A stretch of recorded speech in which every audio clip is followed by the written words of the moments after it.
श्रोते हो नमस्कार. श्रोते हो, अण्णासाहेब पाटील आर्थिक मागासवर्गीय विकास महामंडळ हे महामंडळ एका विशिष्ट उद्देशानं गेली अनेक वर्ष कार्यरत आहे.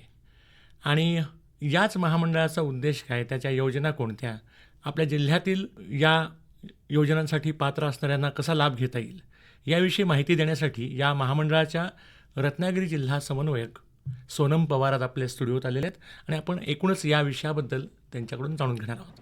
पवार मॅडम, आकाशवाणीच्या स्टुडिओत आपलं स्वागत करतो. नमस्कार. धन्यवाद. पवार मॅडम, आत्ता आपलं जे बोलणं झालं त्याप्रमाणे हे जे महामंडळ आहे, अण्णासाहेब पाटील आर्थिक मागासवर्ग विकास महामंडळ, तर याचा उद्देश नेमका कसा सांगता येईल? सर, आपण बघतोय, सर्वप्रथम आधी स्टुडिओमध्ये मला तुम्ही इन्व्हाइट केलं त्यासाठी सर्वांचे खूप खूप धन्यवाद. आपण बघतोय की आपल्या राज्यामध्ये, आपल्या देशामध्ये पूर्ण जी अतिरिक्त बेरोजगारी आहे, की लोकसंख्येच्या प्रमाणात आपल्याकडे तेवढे रोजगार उपलब्ध नाही आहेत, तर त्याच्या विचारातून एक नवीन संकल्पना इथे घेतलेली आहे महामंडळाने, की नोकरी करणाऱ्यांपेक्षा आपण नोकरी देणारे व्हायचं आहे. आणि या हेतूने आपण आपल्या देशातली, आपल्या राज्यातली जी अतिरिक्त बेरोजगारी आहे ती आपण कमी करायची आहे. या अनुषंगाने ह्या महामंडळाची स्थापना झालेली आहे. बरोबर. आता ह्या महामंडळाच्या ज्या प्रमुख योजना आहेत बेरोजगारी कमी करण्यासाठी, तर त्या कशा पद्धतीच्या आहेत, काय सांगता येईल? महामंडळाचं जर आपण नाव बघितलं की अण्णासाहेब पाटील आर्थिक मागास विकास महामंडळ, तर याच्यामध्ये एक आर्थिक मागास असा शब्द उच्चारलेला आहे. या अनुषंगाने आपल्या जे आर्थिकदृष्ट्या मागास गटातले जे व्यक्ती आहेत त्यांना जर व्यवसाय करायचा आहे, त्यांना व्यवसायासाठी आपण हातभार देणार आहोत आणि त्याच्यातून आपण त्यांना उभं करण्यासाठी प्रयत्न करणार आहोत. जसं की आपण बघितलं की आपल्याकडे वेगवेगळ्या कॅटेगरीज असतात आणि त्यासाठी वेगवेगळ्या कॅटेगरीचे महामंडळ आधीपासून एस्टॅब्लिश्ड आहेत. जसं की OBC महामंडळ असेल, SC/NT-साठीचं असेल. त्याचप्रमाणे आपलं हे अण्णासाहेब पाटील आर्थिक मागास विकास महामंडळ जे आहे ते ओपन कॅटेगरी, खुला प्रवर्ग आणि ज्या कॅटेगरीसाठी कोणतंही महामंडळ नाही आहे अशांसाठी काम करत आहे. आता यामध्ये त्या कॅटेगरीतल्या व्यक्ती ज्या आर्थिकदृष्ट्या मागास असतील, म्हणजे त्यांचं कौटुंबिक वार्षिक उत्पन्न हे 8 लाखांच्या मर्यादेत असेल किंवा त्यापेक्षा कमी असेल, तर त्यांना आपण याच्यातून बेनिफिट देणार आहोत. जसं की त्यांनी व्यवसायासाठी कर्ज घेतलं तर त्याच्यावर आपण त्यांना व्याज परतावा देणार आहोत. अच्छा, मग आता कर्ज घेतल्यानंतर व्याज परतावा ह्याच्या परत काही आणखीन स्कीम्स आहेत का, की अमुक व्यक्तीला व्यक्तिगत पातळीवर मिळतं किंवा गट पातळीवर मिळतं, असं काही आहे का? नाही, तसं नाही आहे. महामंडळाच्या प्रमुख ज्या योजना आहेत त्या टोटल 3 योजना आहेत. एक आहे वैयक्तिक कर्ज व्याज परतावा योजना, दुसरी आहे गट कर्ज व्याज परतावा योजना आणि जी तिसरी आहे गट प्रकल्प कर्ज योजना. सुरुवातीला आपण जरा तिसऱ्या योजनेबद्दल बोलूया. तिसरी जी आपली योजना आहे गट प्रकल्प कर्ज योजना, ही योजना स्पेसिफिकली फक्त शेतकरी उत्पादक गट, म्हणजे जे आपले FPOs आहेत, फार्मर्स प्रोड्युसर ऑर्गनायझेशन, त्यांच्यासाठी राबवलेली आहे.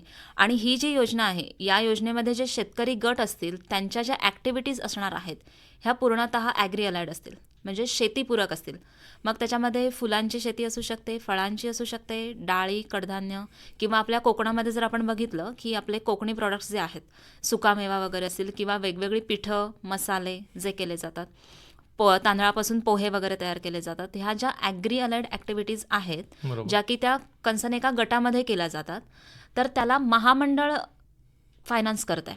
बरोबर. त्यांना आपण 10 लाखांपर्यंतचं कर्ज 0% व्याजदराने महामंडळाकडून दिलं जातं. बरं. म्हणजे त्या गटाने त्यांचा जो काही व्यवसाय असेल तो करायचा आहे, त्यासाठी त्यांना किती फायनान्स गरजेचं आहे त्यानुसार त्यांना ती अमाऊंट महामंडळाकडून दिली जाते. मग त्यासाठी त्यांचे नॉमिनल KYC डॉक्युमेंट्स लागतात. त्यानंतर त्यांचे जे बिझनेस आहेत त्यासाठी त्यांचं जे म्हणजे त्या रिलेटेड जे काही डॉक्युमेंट्स असतील, जसं की त्यांचं आपण उत्पन्न गट म्हणतोय की 8 लाखांच्या मर्यादेत असला पाहिजे. मग शेतकरी असल्यामुळे त्यांच्याकडे ITR वगैरे काही फाईल करणं हे नसतं, पण त्यांचे आपण जे तहसीलदारांचा उत्पन्नाचा दाखला घेतो त्याच्यावरती त्यांचं एक उत्पन्नाचं हे असतं की त्यांचं एवढं उत्पन्न आहे, असे हे सगळे डॉक्युमेंट देऊन ते आपण स्क्रुटिनीद्वारे व्हेरीफाय वगैरे करून मग त्यांना ती लोन अमाऊंट आपण सँक्शन करतो की त्यांना रिक्वायरमेंट किती आहे त्यानुसार. आता यामध्ये शेतीसाठी आपल्याला कोणतंही वय सांगता येत नाही की एका वयोमर्यादा झालेल्या व्यक्तीने शेती करायची नाही असं नाही आहे. पण मिनिमम 18 वर्ष, मॅक्सिमम कितीही वर्षापर्यंत तुम्ही हे करू शकता. त्यानंतर जो व्यवसाय तुम्ही करणार आहात तो शेतीपूरक असला पाहिजे. आणि तुम्ही जे इन्स्टॉलमेंट त्यांना रिपे करणार आहात महामंडळाला, आता ह्याच्यामध्ये 0% व्याजदर आहे. पहिले 6 महिने आपण त्यांना रिलॅक्सेशन देतोय. जसं की बँक लोन सँक्शन केल्यानंतर आपल्याला एक मोराटोरियम पिरियड देते हो. की तुमचा बिझनेस त्याच्यामध्ये व्हायबल झाला पाहिजे, म्हणून तेवढा बिझनेसने तुमचा स्टँड घेतला पाहिजे यासाठी. तर 6 महिने आपण त्यांना रिलॅक्सेशन देतोय. त्यानंतर 7व्या महिन्यापासून 84व्या महिन्यापर्यंत त्यांनी जी काही अमाऊंट घेतली असेल त्याची इक्वल इन्स्टॉलमेंट करून ती त्यांनी महामंडळाला रिपे करायची आहे. अच्छा.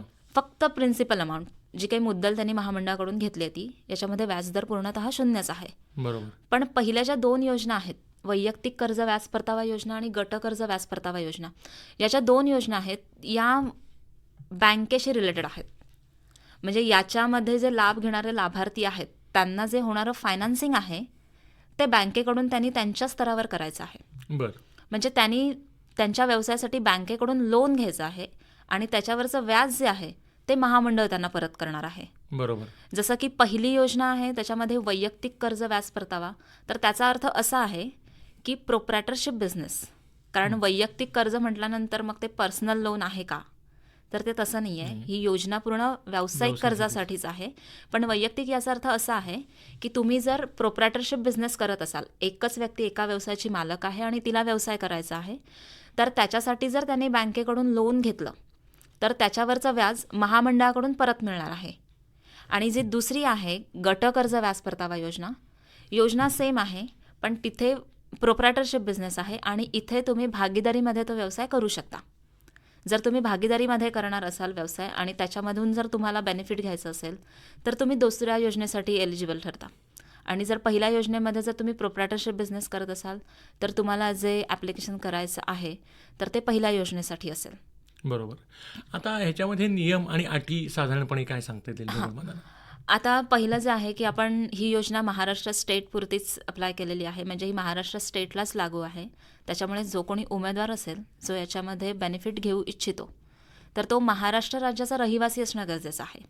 बरोबर. त्याच्यामुळे खुल्या गटातला आणि महाराष्ट्रातला रहिवासी असला पाहिजे. त्यानंतर महिला आणि पुरुष असे दोघंही व्यवसाय करू शकतात, पण त्याच्यासाठी एक वयोमर्यादा दिलेली आहे.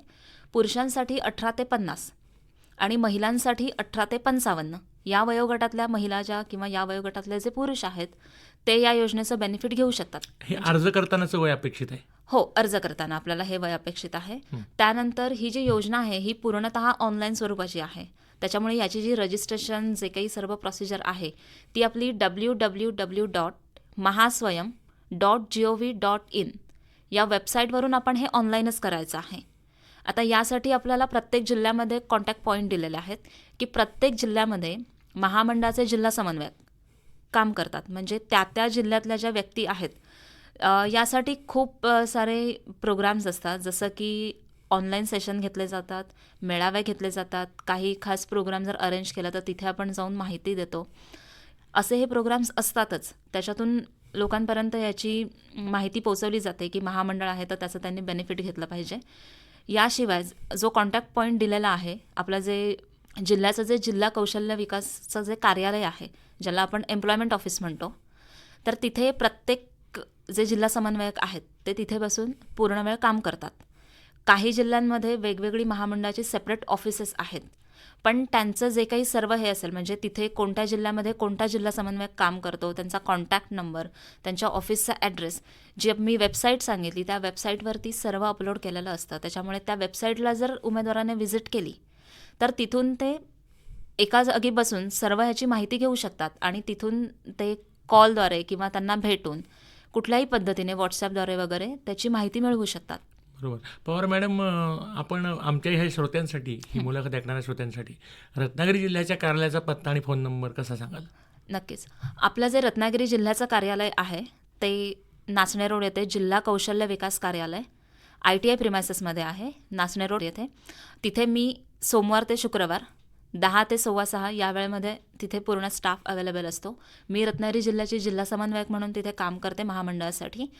तर माझा जो नंबर आहे 8007079321 हा माझा नंबर आहे, जो या सेम लिंकवरती सुद्धा अपलोड केलेला आहे. तर त्या लिंकला व्हिजिट करून सुद्धा तिथे मिळू शकतो. कार्यालयाचा पत्तासुद्धा आहे.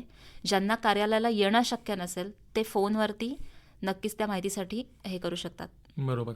आता ह्याच्यामध्ये कर्ज घेतलं आपण व्यवसायासाठी 8 लाखांपर्यंतचं नाही, 8 लाखांपर्यंत आपण त्यांना कौटुंबिक उत्पन्नाची मर्यादा देतो. दिलेली आहे, वार्षिक उत्पन्नाची. हं, जे कर्ज घेणार आहात हं.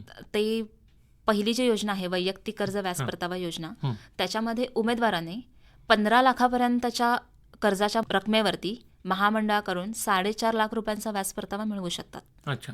म्हणजे त्याच्या पहिल्या ज्या योजनेमध्ये त्यांना जी कर्ज मर्यादा आहे, म्हणजे त्यांना व्यवसायासाठी त्यांनी किती कर्ज घेऊन त्याच्यावरती किती अमाऊंटवरती महामंडळ व्याज परतावा करणार आहे, हे महत्त्वाचं आहे. कारण इथे जी कर्जाची प्रक्रिया आहे, जसं मी तिसरी योजना म्हटली की ज्यामध्ये महामंडळ त्यांना फायनान्स करते, कारण ते प्रामुख्याने ॲग्री अलाइड ॲक्टिव्हिटीसाठी आहे, शेतकऱ्यांसाठी आहे. त्याच्यामुळे ते महामंडळाने स्पेशली ते योजना केलेली आहे. पण ज्या पहिल्या 2 योजना आहेत त्याच्यामध्ये जे कोणी उमेदवार असतील, जर मी स्वतः उमेदवार आहे तर आणि मला जर माझ्या व्यवसायासाठी कर्ज घ्यायचं आहे तर मी स्वतः बँकेला अप्रोच होणं गरजेचं आहे. आधी बँकेत जायचं आहे. येस, म्हणजे बँकेला भेटून बँक जर तुम्हाला लोन द्यायला तयार आहे किंवा तुमचा व्यवसाय काय आहे तर तुम्ही तो बँकेला एक्सप्लेन करणं गरजेचं आहे.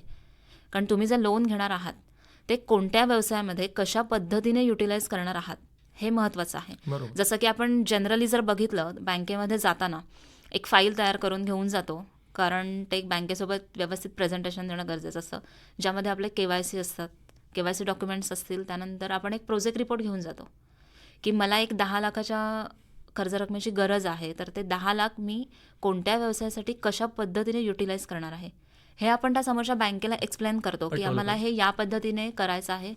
त्यानुसार बँक ठरवते की ओके, समोर बोलणारी जी व्यक्ती आहे ती जितक्या कॉन्फिडन्स लेवलने बोलतीये म्हणजेच ती करू शकते. कारण बँक किंवा कोणतीही फायनान्स कंपनी असू दे, जेव्हा समोरच्या व्यक्तीला फायनान्स करते, त्या बॉरोवरला फायनान्स करते, तेव्हा सायमल्टेनियसली ती हाही विचार करते की त्या कन्सर्न बॉरोवरकडून आम्हाला रिपेमेंटसुद्धा वेळेत येईल ना.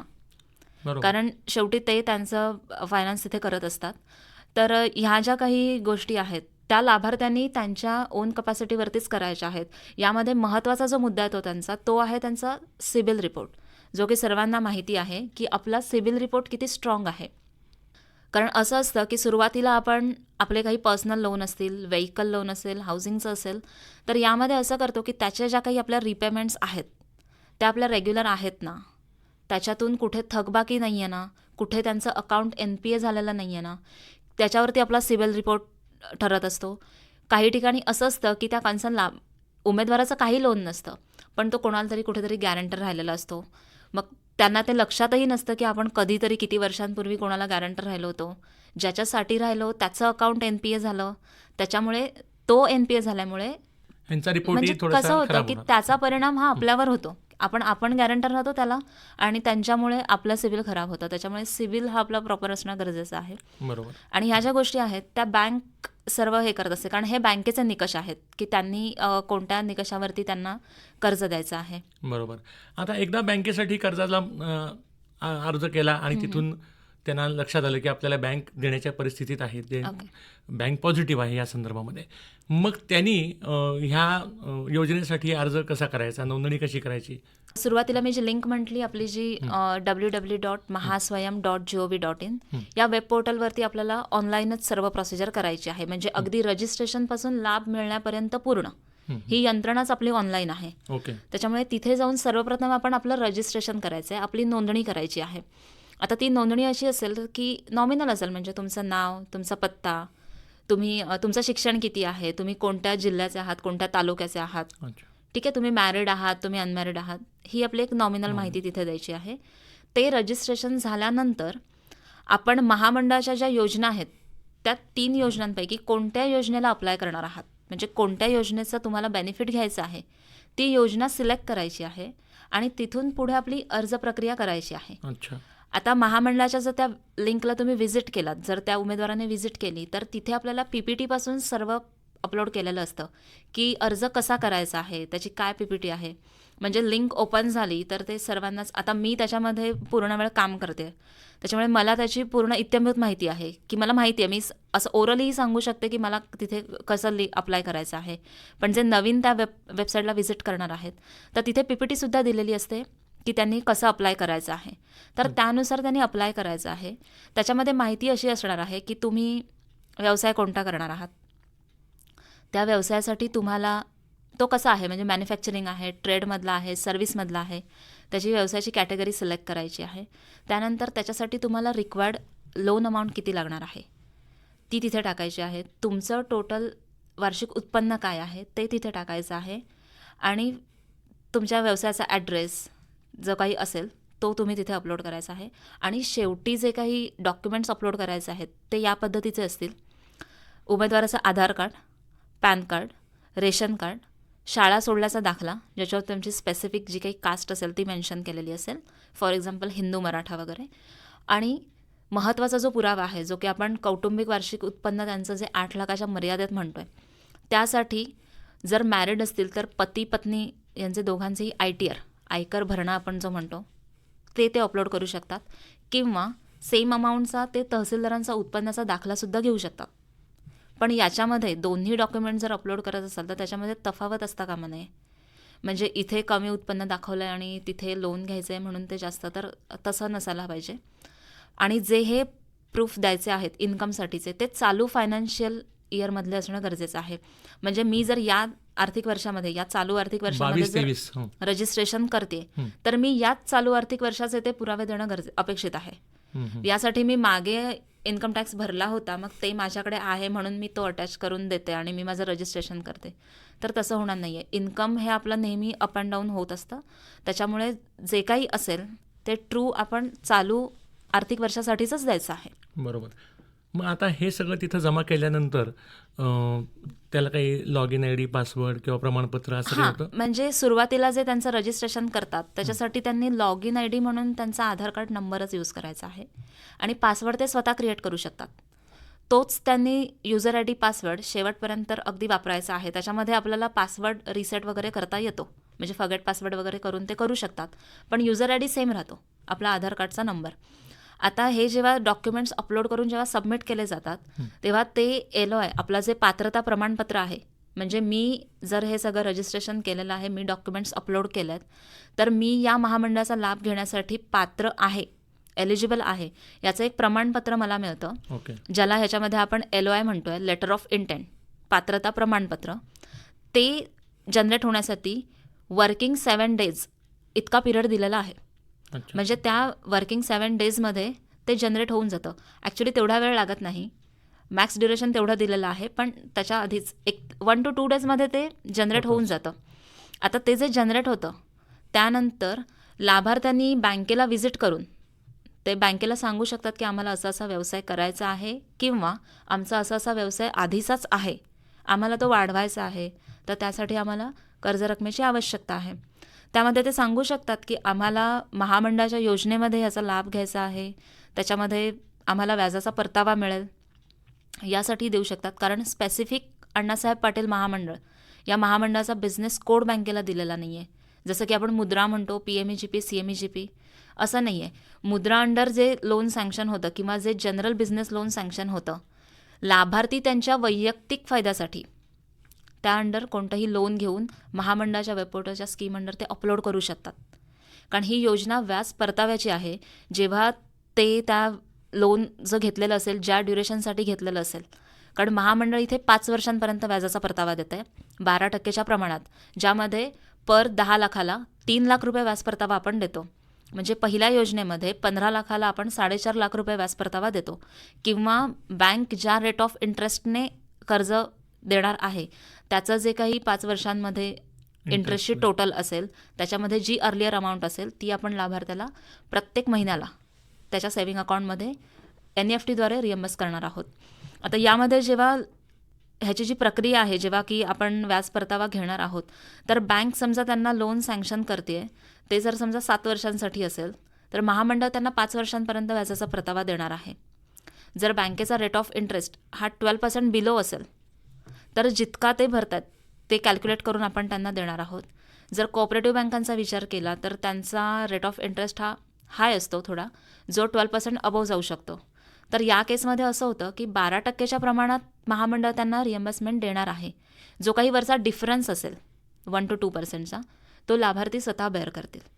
बरोबर आहे. फक्त पवार मॅडम ही जी प्रक्रिया आहे ना, ही थोडक्यात काही सांगता येईल? म्हणजे जेव्हा एखादा लाभार्थी खरोखर बँकेत त्याला कर्ज मंजूर झालं, त्यानं आपल्याकडून पात्रता प्रमाणपत्र पण मिळवलेलं आहे, ते तिथं जमा पण त्यानं केलेलं आहे आणि त्याला एकूणच कर्ज वितरित झालं, त्याचे आता इन्स्टॉलमेंटचे दिवस सुरू झाले.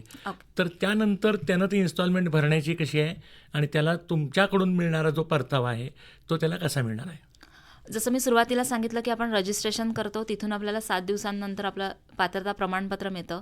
त्याच लॉग इनने आपण आपले जे लोन सँक्शन झालेले डॉक्युमेंट्स आहेत, म्हणजे ज्याच्यामध्ये सँक्शन लेटर असेल, लोन अकाउंट स्टेटमेंट असेल की त्याच्यामध्ये लोन अमाऊंट डिस्बर्स झाली हे आहे, त्यांचं EMI शेड्यूल असेल की ज्या ड्युरेशनसाठी, ज्या टेन्युअरसाठी त्यांनी लोन घेतलं आहे, त्याच्यामध्ये त्यांना इंटरेस्टची टोटल किती होते ते एक EMI शेड्यूल असतात. म्हणजे त्यांच्या हप्त्यांचं विवरण असतं, म्हणजे मुद्दल किती आहे, व्याज किती आहे आणि टोटल त्यांचा हप्ता किती आहे ते एक असतं. त्यानंतर त्यांनी प्रोजेक्ट रिपोर्ट द्यायचा आहे, जो इतक्या लाखाचा बँकेला त्यांनी ऑलरेडी सबमिट केलेला आहे, तो प्रोजेक्ट रिपोर्ट. त्यानंतर त्यांचा सेव्हिंग अकाउंटचं एक चेकची कॉपी, कारण ज्या अकाउंटमध्ये आपण त्यांना व्याज परतावा जमा करणार आहोत ऑनलाईन, ती एक चेकची कॉपी द्यायची आहे. आणि त्यांनी त्यांच्या व्यवसायाचे फोटोज द्यायचे आहेत की त्यांचा व्यवसाय कुठे आहे, काय आहे, ज्याच्यावरती त्यांच्या व्यवसायाचं नाव वगैरे असणं गरजेचं आहे. हे त्याच लॉग इनने तिथे अपलोड करायचे आहेत डॉक्युमेंट्स. ते अपलोड केल्यानंतर त्याला अप्रुव्हल मिळतं. अच्छा. ऑडिटर आहेत, ज्या हायर अथॉरिटीज आहेत, त्यांच्याकडे व्हेरीफाय करून ते चेकिंग करून त्याला अप्रुव्हल मिळतं आणि ते अप्रुव्हल मिळाल्यानंतर त्यांचा क्लेम फॉर्म ओपन होतो. अच्छा. त्याच लॉग इनला त्यांचा क्लेम फॉर्म ओपन होतो. तो क्लेम फॉर्म ओपन झाल्यानंतर ते प्रत्येक महिन्याला त्यामध्ये क्लेम करू शकतात. बरं. जसं की माझा आता 25,000चा हप्ता आहे, त्या 25,000च्या हप्त्यामध्ये 10,000 माझं व्याज आहे, 15,000 माझी मुद्दल आहे, पण मला महिन्याच्या शेवटी 25,000 रुपये बँकेला भरायचे आहेत परतावा म्हणून. तर त्याच्यामध्ये मी इन्स्टॉलमेंट दिल्यानंतर मी बँकेकडून त्याचं स्टेटमेंट घेते. त्या स्टेटमेंटवरती बँकेचा सही असेल, स्टॅम्प असेल आणि ते स्टेटमेंट घेऊन मी माझ्या लॉग इनने माझा जो क्लेम फॉर्म ओपन झाला आहे तिथे त्या महिन्याचा मी क्लेम अपलोड करते. जे व्याजाचे 10,000 रुपये आहेत ते मला त्याच्यातून परत मिळवायचे आहेत, त्यासाठी मी तो क्लेम करणार. तो क्लेम सबमिट केल्यानंतर त्याचंही पुढे चेकिंग केलं जातं, ते व्हेरीफाय केले जातात आणि त्यानंतर त्या क्लेमला अप्रुव्हल येतं. ते अप्रुव्हल आल्यानंतर मला ती अमाऊंट त्यांच्याकडून NEFTद्वारे माझ्या अकाउंटमध्ये, सेव्हिंग अकाउंटचा जो चेक मी अपलोड केला आहे त्या अकाउंटमध्ये जमा होते. आणि जसा माझा क्लेम कोणत्या स्टेजला अप्रुव्हल होऊन पुढे जातो आहे हे मला माझ्या रजिस्ट्रेशनला जो मोबाईल नंबर दिला आहे त्याच्यावरती माहीत होत राहतं. बरोबर. महामंडळाकडून की माझा क्लेम या स्टेपमधून पुढच्या स्टेपमध्ये अप्रूव्ह होऊन गेला आहे. जर काही माझं चुकलं असेल तर तो होल्ड होतो, तर तो होल्ड झाला आहे हेही मला माझ्या मोबाईलवरती मेसेजद्वारे समजत राहतं, किंवा जर मी माझं लॉग इन चेक केलं तर मला ते त्याच्यामधून समजू शकतं. अच्छा. ही आहे वैयक्तिकची योजना, ज्याच्यामध्ये 15 लाखांच्या कर्जावरती 5 वर्षांकरिता 12% प्रमाणात किंवा 4.5 लाख रुपये जी काही अमाऊंट अर्लियर असेल ती व्याज परतावा म्हणून दिली जाते. सेम प्रोसिजर दुसऱ्या योजनेमध्ये आहे, फक्त तिथे फरक इतकाच आहे की इथे प्रोप्रायटरशिप बिझनेससाठी केलं जातं आणि तिथे भागीदारीमध्ये किंवा गटाने जे व्यवसाय केले जातात त्यासाठी आहे. आता त्याच्यामध्ये फक्त हे आहे की जर दोन व्यक्ती मिळून जर व्यवसाय करणार असतील तर त्यांना मॅक्सिमम 25 लाखांपर्यंतच्या कर्जावरती व्याजाचा परतावा घेता येतो. 3 व्यक्ती असतील तर 35 लाखांपर्यंतच्या कर्जावरती व्याज परतावा मिळवू शकतात. 4 व्यक्ती असतील तर 45 लाख आणि 5 किंवा त्यापेक्षा जास्त व्यक्ती असतील तर त्या मॅक्सिमम 50 लाखांच्या कर्जावरती, व्यावसायिक कर्जावरती व्याजाचा परतावा मिळवू शकतात. आता यासाठी टेन्युअर सेम आहे, 5 वर्षांकरिता 12%च्या प्रमाणात किंवा टोटल 15 लाख रुपये व्याज परतावा म्हणून ते मिळवू शकतात. यामधून लाभार्थ्यांना जे काही उमेदवार असतील त्यांना फायदा इतका आहे की जे व्याजाचे पैसे त्यांना परत मिळतात त्याच्यामध्ये थोडी अमाऊंट ॲड करून ते पुढच्या महिन्याचा हप्ता भरू शकतात किंवा बिझनेसमधील बाकी जे काही खर्च असतील त्यासाठी त्यांना हा हातभार मिळणार आहे. बरोबर. पवार मॅडम, कुटुंबामध्ये एकालाच मिळतं की अनेक जण याचा लाभ घेऊ शकतात? आपण प्रत्येक घरामागे म्हणजे प्रत्येक कुटुंबामागे एका व्यक्तीला आपण याचा बेनिफिट देऊ शकतो. कारण याचा अर्थ असा आहे की ज्या योजना महामंडळाच्या किंवा सरकारच्या ज्या सुरू होतात त्यामागे प्रत्येक घरामागे एका तरी व्यक्तीने त्याचं बेनिफिट घ्यावं अशी शासनाची धारणा असते की त्याच्यामध्ये कोणीही त्या योजनेपासून वंचित नाही राहिलं पाहिजे. बरोबर. पण जर पती पत्नी मिळून जर व्यवसाय करत असतील, जसं की आपण दुसरी योजना म्हटलंय की भागीदारीमध्ये जर पती पत्नी मिळून करत असतील तर ते आपण अलाव करतोय. अच्छा. तर ते दोन्ही मिळून त्याचा व्यवसाय करू शकतात. जर एकाच घरामध्ये त्यांचा जर व्यवसायाचं स्वरूप मोठं असेल आणि त्यांना जर 15 लाखापेक्षा जास्त अमाऊंट लागणार असेल आणि ते त्यांचं असं म्हणणं असेल की आम्हाला जी काही 25 लाख रुपये लागणार आहेत त्याच्या पूर्णच ह्याच्यावरचं आम्हाला व्याज परत मिळालं तर बरं होईल. तर मग ते काय होतं की ते भागीदारीमधून व्यवसाय करून त्याचा बेनिफिट घेऊ शकतात. अजून एक याच्यामध्ये एक शंका अशी की समजा एखाद्याला कर्ज मंजूर झालं, हं. त्यानं हप्ते पण भरायला सुरुवात केली आणि नंतर त्याला महामंडळाच्या योजनेविषयी समजलं, तर तो या प्रक्रियेत येऊ शकतो का? नाही, आपल्या ज्या योजना सुरुवातीपासून सुरू झाल्या, जसं की आपण 2 फेब्रुवारी 2018 पासून याच्यावर इम्प्लिमेंटेशनचं काम सुरू केलेलं आहे. तर त्याच्यामध्ये आपण सुरुवातीला थोड्या पिरियडसाठी एक स्पेसिफिक मराठा कॅटेगरीसाठी आपण हे केलं होतं की त्याच्यावरती आपण ज्यांचे जुने आहेत कर्ज, ज्यांनी आधी घेतलेले आहेत आणि समजा त्यांनी 5 वर्षांसाठी घेतलेत किंवा 7 वर्षांसाठी घेतलेत, तर त्यांचा जो उरलेली जी वर्ष आहेत, समजा 2 वर्ष आधीचं कर्ज होतं, शेवटची 3 वर्ष राहिलेत, तर त्या 3 वर्षांमध्ये आपण त्यांना व्याज परतावा देत होतो. पण ते एक स्पेसिफिक पिरियड पुरतं होतं. आत्ता आपण रजिस्ट्रेशन हे तुमचं कंपल्सरी आधीच झालेलं असलं पाहिजे आणि लोन जे तुमचं सँक्शन होणार आहे, तुम्ही जे कर्ज घेणार आहात, ते एकतर सेम डे असू शकतं रजिस्ट्रेशनच्या दिवशी हां, किंवा ते त्यानंतर. अच्छा, ते जर रजिस्ट्रेशनच्या आधी असेल तर तुम्हाला सिस्टीममध्ये त्या तारखेपासून हे करता येत नाही, कारण तुम्ही रजिस्ट्रेशन जर आजच्या तारखेला केलंय बरोबर तर तुम्ही आजच्या तारखेपासूनच सिस्टीममध्ये असाल. बरोबर. कालच्या तारखेला जर तुमचं लोन सँक्शन झालेलं असेल तर तुम्ही लोन सँक्शनची डेट तिथे देऊ शकणार नाही. बरोबर. पवार मॅडम, ह्याच्यामध्ये एक व्यवसाय सुरू करत असताना, चालू असताना कर्ज घेतलेलं आहे, व्याजाचा परतावाही त्या लाभार्थ्याला मिळतो आहे, पण काही संकट आलं, काही अडचणी आल्या आणि व्यवसायामध्ये थोडेसे अडचणी निर्माण होऊन हप्ते थकले. तर हप्ते थकल्यानंतर या संदर्भात महामंडळाची भूमिका काय असते व्याज परताव्यासंदर्भात? आपण जे आता व्याज परतावा म्हटलंय, जसं की मी सुरुवातीला म्हटलं की त्यांनी प्रत्येक महिन्याला ते क्लेम करू शकतात. याच्यामागे 2 चांगले दृष्टिकोन आहेत महामंडळाचे. ते असे की तुम्ही जर व्यवसाय करताय तर तुमचे काहीतरी डेली ट्रान्झॅक्शन होत असतात त्यामध्ये, आणि तुम्ही जर बँकेने ज्या विश्वासाने तुम्हाला कर्ज दिलेलं आहे तर त्याच्यामध्ये तुम्ही जर महिन्याच्या महिन्याला त्याचा परतावा करत असाल तर त्यांचं सिबिल रिपोर्ट एक चांगला राहतो, त्यानंतर त्यांची बँकेतली पत चांगली राहते आणि त्यांना एक व्यक्तीला त्या गुड बँकिंगची सवय लागते. हे एक आहे. पण व्यवसाय असल्यामुळे त्याच्यामध्ये प्रत्येक वेळेस प्रॉफिट होईल असं नाही आहे, थोडे काही चढ उतार असतात. पण जर त्यांना एका महिन्यामध्ये शक्य नाही झालं आणि पुढच्या महिन्यामध्ये त्यांनी 2 महिन्यांचे मिळून हप्ते भरले, तर त्या ह्याच्यामध्ये आपण असं करतो आहे की ज्या महिन्यामध्ये ते हप्ते भरणार आहेत त्याच महिन्याचा आपण त्यांना व्याज परतावा देणार आहोत. त्याच्यामध्ये जर त्यांनी मागच्या महिन्यामध्ये भरला नव्हता तर त्याचा आणि दोन्ही मिळून एकत्र भरलेत म्हणून 2 महिन्यांचा मिळून आपण त्यांना व्याज परतावा देत नाही आहोत. बरोबर. म्हणून आपण हे केलंय की तुम्ही वेळेत हप्ता कर्जाची भरला, परतफेड केली पाहिजे. वेळेत तुम्ही हप्ता भरा, वेळेत तुम्ही क्लेम करा, महामंडळ तुम्हाला 100% व्याजाचा परतावा देणार आहे. बरोबर. मॅडम, रजिस्ट्रेशन पण आपल्याकडे केलेलं आहे. एखादा उमेदवार असा आहे, लाभार्थी, त्याला ते प्रमाणपत्र पण मिळालेलं आहे आणि अशा वेळेला राज्य सरकारच्या आणि केंद्र सरकारच्या बाकीचे अनेक कर्जांच्या योजना आहेत सध्या रोजगारी निर्माण करण्यासाठी. तर ह्या दोन्ही बेनिफिट घेऊ शकतो का तो कॅन्डिडेट? नाही, आपलं असं आहे की ज्या काही सर्व योजना आहेत त्या प्रत्येक व्यक्तीमागे एका व्यक्तीला त्या एका तरी योजनेचं बेनिफिट घेता आलं पाहिजे. जर कोणतीही व्यक्ती इथे लाभ घेण्याच्या अगोदर कोणत्याही दुसऱ्या गव्हर्नमेंट स्पॉन्सर स्कीममध्ये प्री इन्वॉल्ड असेल, तिने ऑलरेडी एका गव्हर्नमेंट स्पॉन्सर स्कीमचं बेनिफिट घेत असेल, तर सेम टाईम ती दुसऱ्या योजनेचं किंवा महामंडळाचं बेनिफिट घेऊ नाही शकत असं आहे. जर त्यांचा तो लाभ घेऊन पूर्ण झाला असेल, खूप वर्षांआधी एखाद्या योजनेमध्ये जर त्यांनी घेतलं असेल तर ते मॅटर नाही करत. पण जर आधीपासूनच म्हणजे सेम टाईम ते 2-3 योजनांचं बेनिफिट, म्हणजे या योजनेत पण घेतो त्या योजनेत पण घेतो, तर तसं त्यांना ते बेनिफिट घेता येणार नाही आहे. अच्छा. कारण एकाच व्यक्तीला 4 योजनांचं बेनिफिट देण्यापेक्षा 4 वेगवेगळ्या व्यक्तींना 4 वेगवेगळ्या योजनांचं बेनिफिट मिळालं पाहिजे. बरोबर. हा शासनाचा हेतू आहे. पवार मॅडम, या मुलाखतीच्या समारोपाकडे वळताना आपल्या जिल्ह्यातले जे खुल्या गटातले जे बेरोजगार आहेत की ज्यांना स्वतःचा व्यवसाय सुरू करायचा आहे, अशांना तुम्ही थोडक्यात मार्गदर्शनपर काय सांगाल? सर, आपल्या जिल्ह्यामध्ये टोटल 175 जणांना बँकांकडून कर्ज मंजुरी झालेली आहे. त्यापैकी 125 जणांचे आपण प्रपोजल्स त्यांच्या वेबपोर्टलवरती, महामंडळाच्या वेबपोर्टलवरती अपलोड केलेले आहेत. त्यामध्ये 10 करोडची डिस्बर्समेंट बँकेने केलेली आहे आणि आपण त्यापैकी 1,15,00,000चा व्याज परतावा आत्तापर्यंत रत्नागिरी जिल्ह्यात दिलेला आहे. आणि ही ऑनगोईंग प्रोसेस असल्यामुळे ही अमाऊंट नेहमी वाढत असते. म्हणजे जसं की प्रपोजल अपलोड केले की तिथली अमाऊंट वाढत जाते, महिन्याच्या महिन्याला व्याज परताव्यासाठी क्लेम करणाऱ्या लाभार्थ्यांची संख्या आहे. त्याच्यामुळे ही अमाऊंट जी आहे ही नेहमी वाढत जाणारी असते.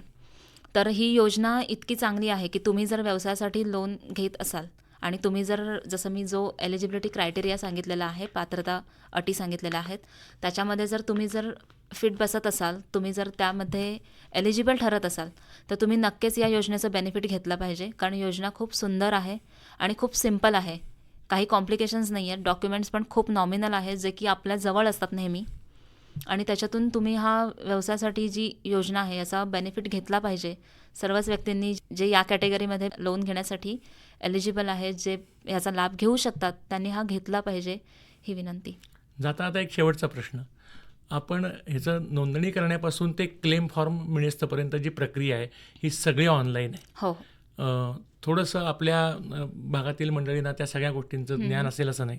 तर या संदर्भात महामंडळ त्यांना काही मदत करतं का? याच्यामध्ये सर असं आहे की आपले तालुक्यातच आता विचार केला, कारण आपलं ऑफिस जे आहे ते जिल्ह्याच्या ठिकाणी आहे. ठीक आहे. ऑफिस जिल्ह्याच्या ठिकाणी असल्यामुळे ऑनलाईन प्रोसिजर असल्यामुळे ऑफिसला जे लाभार्थी व्हिजिट करतात किंवा कागदपत्र सोबत घेऊन येतात, ते आपण त्यांना तिथेच करतो आहे. काही लाभार्थी असे असतात की ते स्वतः करू शकतात. तर त्यांना जी काही त्यासंबंधी माहिती असेल ती आपण त्यांना फोनवरून देतो आहे की इथे मॅडम मी या ठिकाणी आलो आहे, मला आता पुढे काय करायचं आहे, ती आपण त्यांना मोबाईल कॉलवरून त्यांना तेवढी इन्फॉर्मेशन देतो आहे. काही असे असतात की जिल्ह्याच्या ठिकाणी येऊ नाही शकत, पण फोन करून ते सांगतात की मॅडम अशा अशा सायबरमध्ये आम्ही जातो किंवा अशा अशा दुसऱ्या आमच्या नातेवाईकांकडून करून घेतो आहे, तर आम्हाला तुम्ही मार्गदर्शन करा, कसं करायचं आहे, काय करायचं आहे.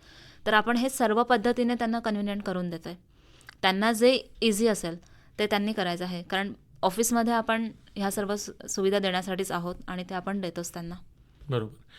पवार मॅडम, आज एकूणच आपण अण्णासाहेब पाटील आर्थिक मागासवर्ग विकास महामंडळाच्या ज्या योजना आहेत त्या कशा पद्धतीनं उपयुक्त आहेत हे सांगितलं. मला असं वाटतं की ही मुलाखत ऐकल्यामुळं ज्या मंडळींना ह्या विषयामध्ये रस आहे ते निश्चितपणे आपल्या कार्यालयाकडे येतील, ॲप्रोच होतील आणि आपल्या जिल्ह्यामध्ये बेरोजगारीचं प्रमाण कमी व्हायसाठी जे आपले प्रयत्न चालू आहेत ते निश्चितच यशस्वी होतील असं मला वाटतं. मी या निमित्तानं आपले आभार मानतो. नमस्कार. धन्यवाद सर.